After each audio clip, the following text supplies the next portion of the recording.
I'm Chef Jennifer Gavios, and today we're going to be comparing different kinds of cake.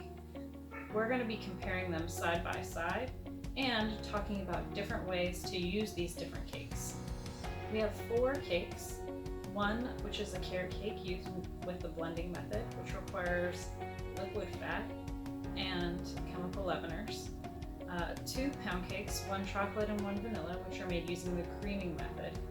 These are slightly less dense than the blending method because they use solid fats which are aerated during the creaming process, as well as chemical leaveners.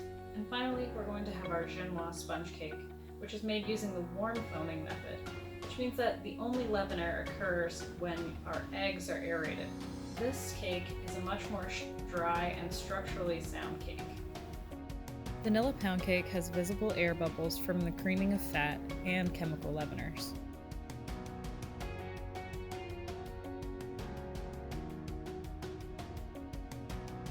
Chocolate pound cake is slightly more dense than the vanilla pound due to the addition of cocoa powder, which is a drying agent.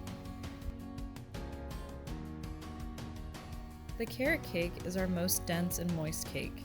You can see it has a very tight crumb. Genoise has lots of aeration in the crumb with a much tighter and fluffier texture.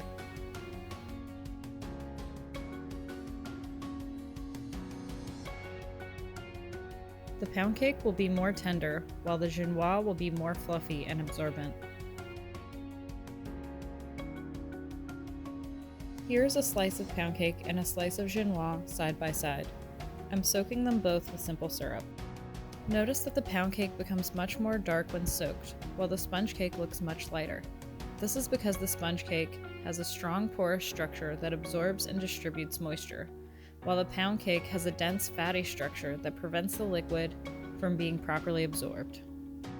Sponge cakes should always be soaked with simple syrup, while fat-based cakes should not be. Fat-based cakes, such as our pound cake, will become soggy and mushy if soaked. Fat-based cakes are usually filled with firmer, fat-based fillings, such as buttercream, ganache, or cream cheese icing. These firmer fillings are strong enough to hold up the weight of these cakes and won't make them soggy. Light fillings in dense cakes can begin to bulge out under the weight. Foam-based cakes or sponge cakes are usually filled with softer, lighter fillings, such as mousse, custard, or curd. Dense fillings in light cakes can compress the cake when cut and don't complement the texture of the cake as well. Notice how the genoise is resilient when pressed, while the pound cake turns to mush under pressure. Hopefully this video has given you a better idea of the properties and uses of different varieties of cakes, as well as how to select an appropriate filling for your desired cake. I hope you'll stay tuned for more educational cake videos.